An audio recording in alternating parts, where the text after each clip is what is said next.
6절로 13절까지의 말씀입니다. 고린도전서 4장 6절로 13절.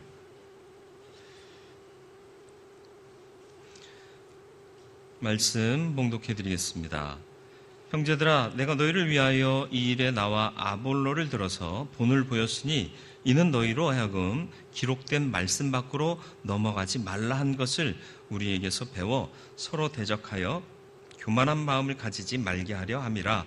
누가 너를 남달리 구별하였느냐? 내게 있는 것 중에 받지 아니한 것이 무엇이냐? 내가 받았은즉 어찌하여 받지 아니한 것 같이 자랑하느냐? 너희가 이미 배부르며 이미 풍성하며 우리 없이도 왕이 되었도다. 우리가 너희와 함께 왕 노릇하기를 위하여 참으로 너희가 왕이 되기를 원하노라. 내가 생각하건대 하나님이 사도인 우리를 죽이기로 작정된 자 같이 끄트머리에 두셨음에 우리는 세계 곧 천사와 사람에게 구경거리가 되었노라. 우리는 그리스도 때문에 어리석으나 너희는 그리스도 안에서 지혜롭고, 우리는 약하나 너희는 강하고, 너희는 존귀하나 우리는 비천하여 바로 이 시각까지 우리가 줄이고 목마르며 헐벗고 매맞으며 정처가 없고 또 수고하여 친히 손으로 일을 하며 모욕을 당한즉 축복하고 박해를 받은즉 참고 비방을 받은즉 권면하니 우리가 지금까지 세상의 더러운 것과 만물의 찌꺼기 같이 되었도다. 아멘. 오늘도 말씀 앞에 섰습니다. 주의 말씀을 잘 듣게 하시고 들은 말씀대로 순종하며 살 수 있는 청종하는 성도 되게 하여 주옵소서. 성령께서 지혜의 영으로 역사하시사 말씀 알아듣게 하시고 알아들은 대로 행하는 온전함까지 이르도록 권면하여 주옵소서. 예수님의 이름으로 기도드리옵나이다. 아멘. 고린도 교인들의 교만을 책망하는 내용입니다. 그런데 동시에 사도들이 받는 시련을 언급하고 있습니다. 그래서 양자를 대조하고 있습니다. 교만한 자의 삶과 시련받는 자의 삶을 대조하고 있다라는 것입니다. 본문을 자칫 오해하면 교인 대 사도의 구도로 읽을 수 있습니다. 교인들은 교만하고 사도들은 시련 가운데 있고, 그게 아니라 온전한 믿음을 갖지 못한 자와 온전한 믿음을 따라 사는 자의 대조 구조로 이해하시면 바르게 이해하는 것이 되겠습니다. 신앙의 미성숙과 성숙, 이런 가치가 그 안에 담겨져 있고요. 자긴 소견대로 사는 삶과 주 뜻대로 사는 삶의 구도, 이렇게 비교하는 대조 구도가 만들어진 것으로 이해하는 것이 옳습니다. 무엇이 우리를 자기 소견대로 살게 해서 교만에 빠지고 미성숙한 삶을 살게 하는가? 주를 떠나게 하는가? 무엇이 우리를 그렇게 하는가? 이걸 살펴보면서 시련 속에 담긴 하나님의 뜻이 무엇인지를 함께 살피려고 합니다. 먼저는 우리가 우리 소견대로 살게 하는 요인 중에 하나는 착각인데, 무슨 착각이냐? 내 것이라는 착각이요. 내 것인 줄 알았는데 아니더라라는 겁니다. 자식도 내 것인 줄 알았는데 아니고요. 재산도 내 것인 줄 알았는데 아니더라는 거죠. 그래서 하루아침에 다 잃어버리는 일들이 쉽게 우리 주변에서 발견되지 않습니까? 7절 말씀을 보시죠. 우리 같이 7절 말씀을 읽어보겠습니다. 누가 너희를 남달리 구별하느냐? 내게 있는 것 중에 받지 아니한 것이 무엇이냐? 내가 받았은즉 어찌하여 받지 아니한 것 같이 자랑하느냐? 아멘. 머리 좋으신 분 계시죠? 또 공부 열심히 잘하는 분 계시죠? 운동 잘하는 분 계시죠? 음악 잘하는 분 계시죠? 미술 분야에 또 특별한 달란트가 있는 분 계시죠? 누가 준 거죠? 우리 아버지? 아니요. 우리 어머니? 아니요. 예. 하나님이 주신 달란트입니다. 예. 제 아이가 뭘 잘하면 엄마 닮아서 그렇구나 그러는데 아니에요. 제가 정말 진심을 담아 부인합니다. 아빠를 닮았군요. 그러면 제대로 보셨습니다. 물론 그것도 아니에요. 하나님이 주신 달란트예요. 하나님께서 그런 달란트 주셨습니다. 그러니까 내가 공부 잘한다고 공부 못하는 사람 얕잡아 보면 될까요? 안 될까요? 알면서 왜 그랬을까? 예, 알면서 왜 그러세요? 저는 잘하는 게 별로 없고요. 어중간하게 하는 게 있어요. 예를 들어서 스포츠로 얘기하면 족구와 탁구를 어중간하게 해요. 그래서 탁구 잘하는 사람한테는 족구합시다 그래요. 내가 이길 수 있으니까. 그리고 족구 잘하는 사람한테는 탁구로 한번 해보죠. 이렇게 얘기를 해요. 내가 이길 수 있으니까. 별로 감동이 안 되고. 결국은 다 누구나 더 잘하는 게 있고요. 그 더 잘하는 게 내가 잘해서가 아니라 그런 달란트를 주신 거예요. 운동 잘하는 사람은 운동 잘하도록 이 운동신경을 발달시켜 주신 거예요. 누가? 하나님께서 잘하면서 그걸 갖게 하셨고요. 또 송경희 시인 같은 사람은 나 가진 재물 없고 남에게 있는 건강 없지만 나 남이 가지지 못한 것 가졌는데 그것이 내 안에 있다. 그 비밀을 발견한 자들은요 항상 겸손하고요 감사합니다. 남이 없는 것 나에게 있다. 그거 주신 하나님께 감사한다. 그렇게 생각하고요. 내 가진 이 탁월한 것도 하나님이 주신 거기 때문에 하나님이 영광 받으신다. 내가 다른 사도들보다 더 많이 수고하였지만 이것은 다 하나님의 은혜다. 이렇게 고백한 바울의 고백과 같이 저와 여러분들이 내 것이라고 착각하는 순간 교만해지고요. 서로 누가 우월하느냐를 다투게 되는 거예요. 다툼이 있는 공동체는 미성숙한 공동체요. 하나님 뜻 안에 있지 못한 공동체입니다. 그런데 이 내 것이라는 착각, 그래서 교만해지는 이 일이 어디로부터 기인할까요? 앞절 6절 말씀에 보시면 내가 4장 6절입니다. 형제들아 내가 너희를 위하여 이 일에 나와 아볼로를 들어 본을 보였으니 이는 너희로 하여금 기록된 말씀 밖으로 넘어가지 말라 한 것을 우리에게 배워 서로 대적하여 교만한 마음을 가지지 말게 하려 함이라. 무엇 때문에 교만해지고 대적한다고요? 말씀 밖으로 나가기 때문에. 요즘 유행하는 말 중에 이불 밖은 위험해. 갑자기 추워지니까 이불 밖은 위험하대요. 그래서 애들 깨우면 엄마 이불 밖은 위험해. 그러면서 더 자려고 하는데 울타리라는 개념이 뭘까요? 보호의 개념이에요. 물론 보호하기 때문에 영역이 규정되어 있어서 밖으로 못 나가요. 그러니까 보호받고 안전하기 위해서는 어느 정도의 불편을 감수해야 되는 거예요. 다 가질 수 있는 인생은 없어요. 인생 자체가 다 가질 수는 없어요. 무언가가 부족해요. 무언가가 없어요. 그래서 무언가가 없는 사람끼리 그 필요를 채워주도록 부르시고 하나 되게 만드시는 것이 이 교회의 온전한 설립 취지인 거죠. 누가? 하나님께서. 무엇으로? 예수의 사랑으로. 그래서 서로를 채워주게 만든 거예요. 근데 말씀 밖으로 나가보세요. 괜찮아요. 살만해요. 양 우리에 갇혀있던 양 한 마리가 양 우리를 탈출했다고 생각해 보세요. 당장 죽어요? 아니요. 당장 안 죽어요. 야 좋다. 막 자기 마음대로 뛰어다녀요. 야 너희들 거기 갇혀있지 말고 다 나와. 얼마나 자유로운지 몰라. 그런데 어느 순간 죽어요. 왜요? 울타리 밖은 사망의 위험이 도사리고 있기 때문입니다. 우리가 주 안에 있어야 할 이유가 뭘까요? 밖에 있어도 당장은 안 죽어요. 그러나 반드시 죽어요. 그렇기 때문에 주 안에 있어야 하는 거고요. 주 안에 있는 자는 안전해요. 그리고 영생을 보장받습니다. 주님이 오실 때까지만 이 울타리 안에 있으면 돼요. 주님 오시면 이 세상을 다 바꾸세요. 천국이 되면 위험이 사라져요. 그때는 참 자유를 누리면서 어디든 가실 수 있어요. 울타리에 갇혀 있지 않아요. 그날을 바라보며 현재를 인내하는 게 믿음인 겁니다. 왜 하나님이 거기다 가두셨겠어요? 보존되게 하시려고, 상하지 않게 하시려고.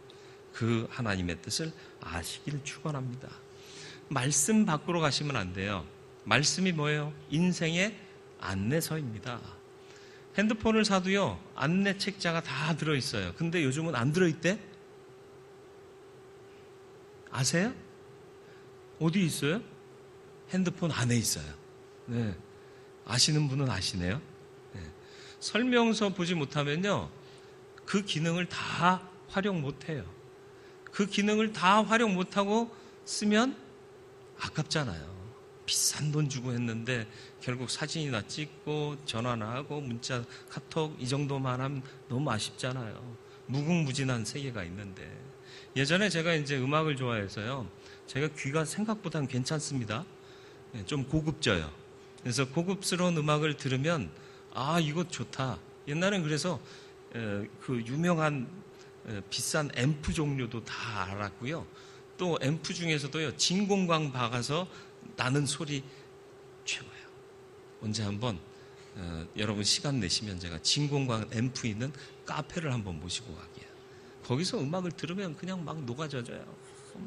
나는 없고요, 다 녹아요.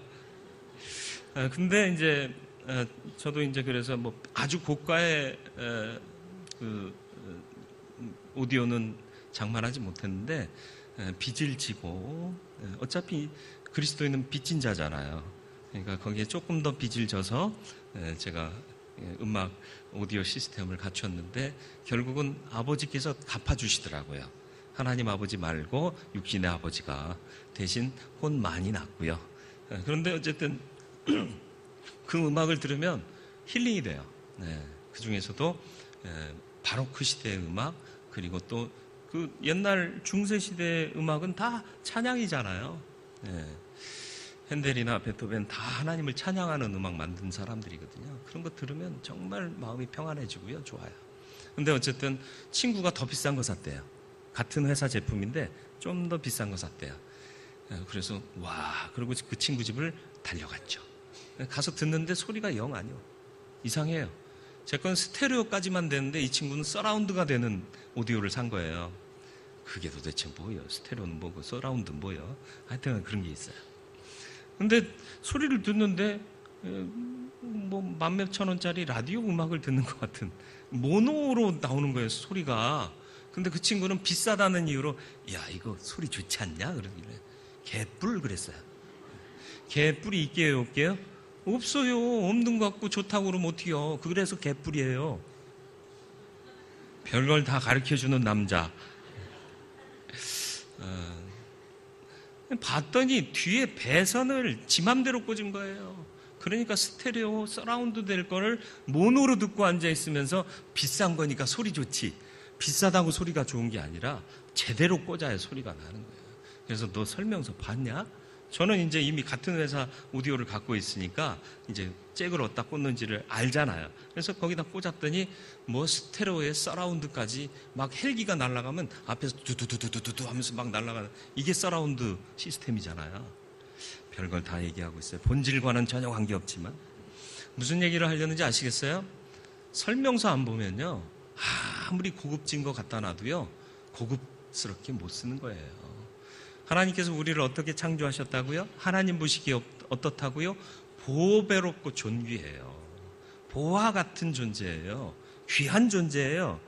값싼 존재가 아니에요. 머리 나쁘다고 값싸요? 운동 못한다고 값싸요? 돈 없다고 값싸요? 아니에요. 여러분은 하나님 보시기에 하나하나가 다 소중하고 보배로운 존재예요. 그런데 보배롭게 살고 계신가요? 못 살아요. 왜요? 말씀 안에 거하지 못하니까. 사용설명서 제대로 알지 못하니까 무한한 기능을 쓰지 못하고 계시는 거예요. 성경 공부하라, 배우라 하는 이유가 뭐예요? 이 말씀 안에 답이 있거든요. 하나님만큼 인생을 아는 사람이 어디 있어요? 우리가 인생을 알아요? 불가해요. 우리도 우리를 모르잖아요. 나만 모르는 내 성격이라는 심리학 책이 있습니다. 한번 읽어보세요. 나는 괜찮은 줄 알았더니 남들 보기에는 영 형편없는 모습들을 기록해놨는데요. 읽으면서 꼭 그래요. 맞아, 저 인간 그래. 이거 똑 저 인간이야. 그러면서 나는 발견 못한다? 그 책을 읽으면서도? 그게 인간인 거예요. 그게 한계예요. 스테레오와 서라운드 사운드를 즐길 수 있는 고급 오디오를 형편없는 저질 라디오와 같은 것으로 듣고 있는 사람이 있다면 이는 아이러니요, 웃을 수 없는 슬픔이 담긴 한편의 블랙 코미디와 같은 거예요. 여러분의 인생이 블랙 코미디가 되지 않기를 바랍니다. 값진 것은 값진 대로 드러나게 되기를 바라고요. 여러분의 인생의 지경이 넓혀지고 좀 더 복받은 것을 인하여 감사하고, 야, 내 삶에도 이런 기능이 있었네? 감탄하며 하루하루를 발견하며 살아갈 수 있기를 바라요. 그럼 어디 가야 돼요? 내 마음대로 뛰어다닐 수 있는 저 들판으로 가는 게 아니라 말씀 안으로 들어와야 오히려 더 넓은 세계를 볼 수 있고요. 그것으로 훈련받은 자만이 천국의 무한한 삶을 영위할 수 있게 되는 겁니다. 우리가 잠깐 사는 이 세상은요, 천국을 준비하기 위한 삶이고요. 하나님께서 그래서 그것에 합당하도록만 우리에게 허락하고 계시는 거예요. 자유로워질 그날을 대비하여 하나님 주신 인생의 기회를 허비하지 말고요. 배우는 데 쓰세요. 배울 때 배워야지 안 배우면 안 되잖아요. 내 것이라는 착각하지 마시고 하나님이 주셨습니다. 하나님의 은혜입니다. 무엇을 위한 하나님의 은혜입니까? 천국을 예비하기 위한 은혜입니다. 말씀 안에 서게 하시고 하나님을 알게 하시옵소서. 그 무한한 나의 인생의 가능성들을 이 안에서 발견케 하여 주옵소서. 기도하시며 추구하시는 인생 되시기를 축원합니다. 그런 사람은 다툼이 없어요. 왜? 내가 받은 게 하나님이 주신 거니까요. 야, 저놈은 나보다 머리 나쁘네. 그렇게 생각하는 건 바보 같은 인생이라니까요. 저 사람은 내게 가진 지식은 없지만 하나님이 주신 또 다른 달란트가 있다고요. 내가 못하는 게 그에게 있어요. 그러니까 우리가 합력하는 거예요. 내가 못할 땐 네가 나를 도와주고, 네가 어려울 땐 내가 도와주고, 이런 모습들이 교회를 교회답게 하는 거 아니겠습니까?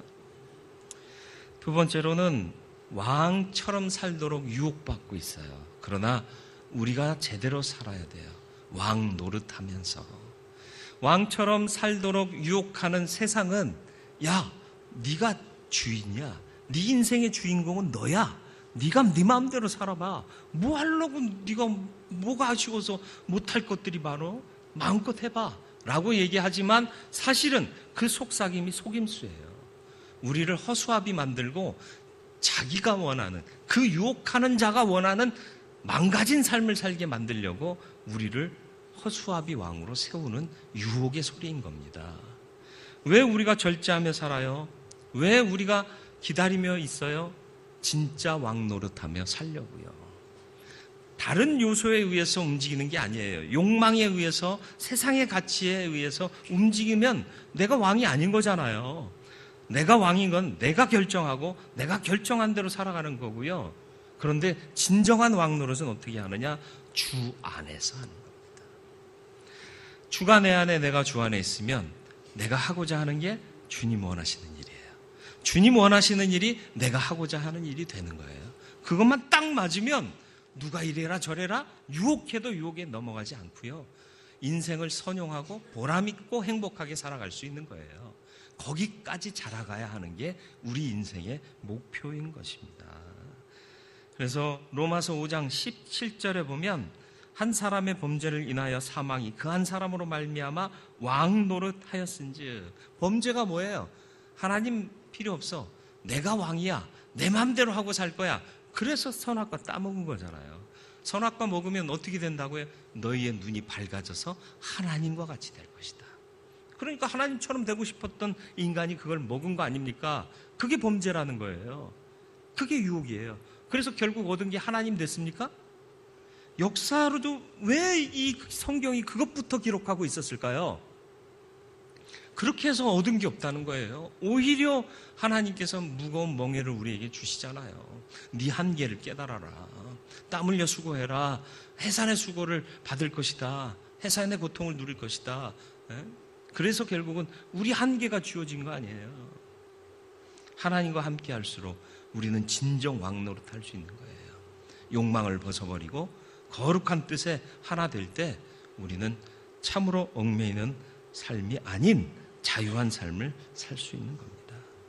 분수를 아는 것이 사람됨의 기저입니다.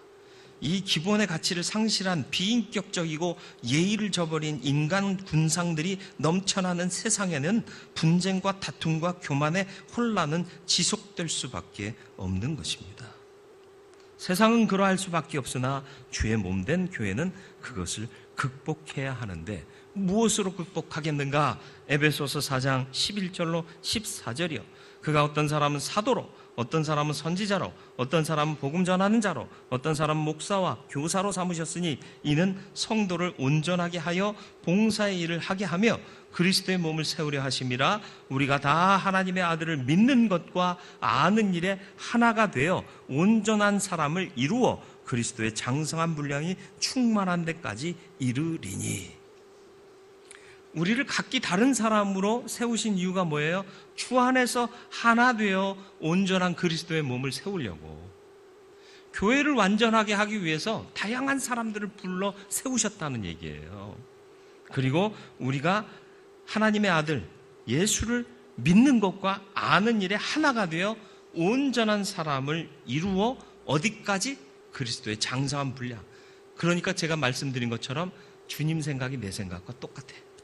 이게 맞아지는 거예요. 그래서 내가 무슨 일을 하면 주님이 기뻐하세요. 또 주님이 하라시면 내가 기쁜 마음으로 할 수 있는 거예요. 거기까지 잘하자는 거죠. 근데 지금은 아니잖아요. 솔직히 주님이 하라는 일이 기뻐요? 좀 이따 할게요. 기도 좀 해보고요. 주님이 하라는데 기도부터 한다. 주님이 하라고 그러면 아멘 하고 해야지. 근데 우리는 기도부터 할게요. 생각 좀 해볼게요. 그러잖아요. 아직 하나 되지 못한 거예요. 그러니까 왕처럼 살아라 하는 유혹에 쉬 빠지는 겁니다. 주와 함께 왕 노릇하는 참 왕으로 사는 저와 여러분들 되기를 주님의 이름으로 축원을 드립니다. 사도들의 시련이 이야기되고 있습니다.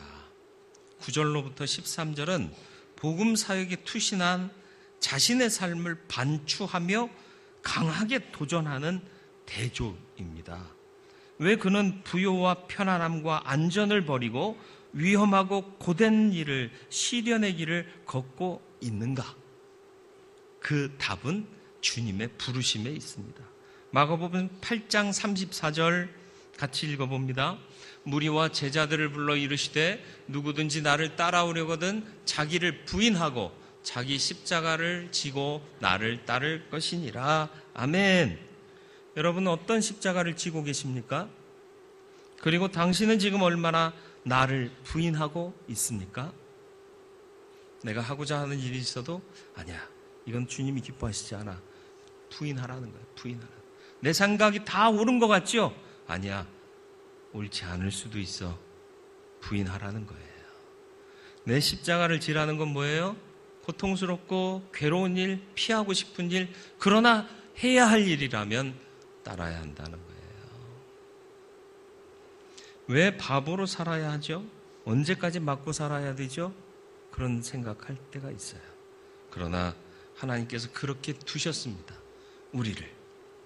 사도 바울은 9절에 강하게 자신의 상황을 이야기하고 있습니다. 하나님의 부르심의 모습을 정말 강력하게 표현하고 있는데 9절이요. 내가 생각하건대 하나님이 사도인 우리를 죽이기로 작정된 자 같이 끄트머리에 두셨음에 우리는 세계 곧 천사와 사람에게 구경거리가 되었노라. 무슨 말인지 아세요? 옛날에 로마 제국이 제국을 확장시키기 위해서 이웃나라를 침범해서요 전투합니다. 그래서 포로를 잡아와요. 그러면 개선할 때 그 포로들을 어디에다 둬요? 맨 앞에 두고 들어와요?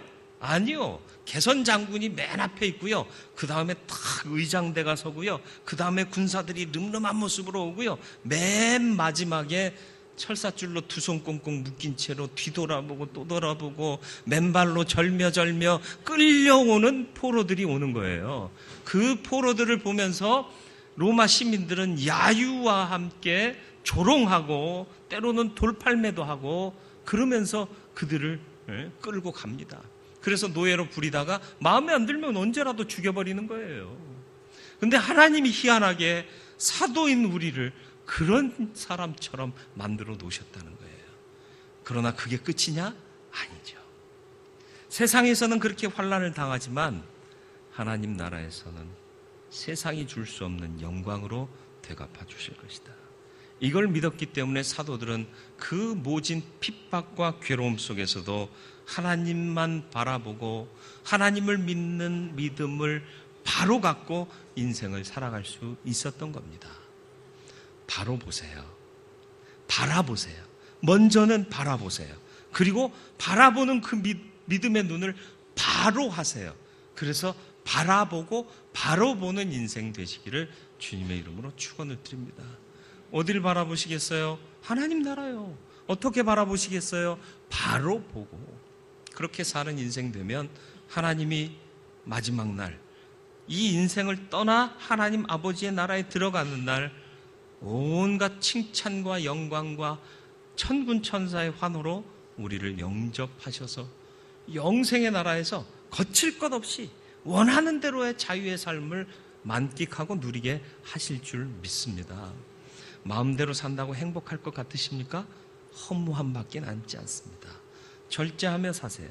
그리고 주신 것 선용하며 나누며 베풀며 하나님의 뜻에 합당하게 사용하며 살아가시길 바라요. 그러면 복이 있습니다. 빼앗기지 않는 기쁨이 있습니다. 상급이 있습니다. 일석삼조의 인생을 살게 됩니다.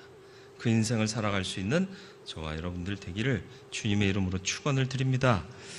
내 것이라 착각하고 있지는 않습니까? 진지하게 돌아보시길 바라요. 하나님 잊어버리시면 안 돼요. 받은 거예요. 감사를 잃어버리지 마세요. 항상 주신 분 바라보며 감사를 잃지 않는 자의 삶을 사시길 바라고, 그러기 위해서 말씀 밖으로 나가지 마세요. 말씀 안에서 기준을 삼고 말씀 안에서 기쁨을 찾고 말씀 안에서 생명을 얻는 저와 여러분들 되길 바랍니다. 왕처럼 사십니까? 왕 노릇하며 살기 원하는 왕이 되어가고 계십니까? 세상 유혹에 빠져서 허수아비 왕 되지 마시길 바랍니다. 주님과 함께 왕 노릇하는 자 되시기를 축원합니다. 내 뜻이 주님의 뜻이요 주님의 뜻이 내 뜻이 되는 그 성숙함에 이르기까지 나아갈 수 있기를 바랍니다. 성도로 시련을 감당하시기를 축원합니다. 몰라서 참는 거 아닙니다. 알기 때문에 참는 거예요. 인내하고 절제하면 그 나라에서 놀라운 은혜와 복으로 우리를 복 주시고 풍성케 하시고 상급 주실 것을 믿기 때문에, 다시 말하면 바라보고 있기 때문에, 바로 보고 있기 때문에 참고 인내하는 겁니다. 바라보고 바로 보는 인생 되시기를 주님의 이름으로 축원을 드립니다. 말씀 생각하며 기도합니다. 하나님, 내 것이라 착각하며 살아왔습니다. 다 하나님의 것입니다. 주신 것에 감격하고 감사하고 선용하며 살되 말씀 안에 거하게 하시옵소서. 왕처럼 살지 말고 왕이 되게 해 주시옵소서. 성도로 시련을 감당케 해 주옵소서. 바라보고 바로 보게 하여 주옵소서. 같이 기도합니다. 거룩하고 자비로우신 아버지,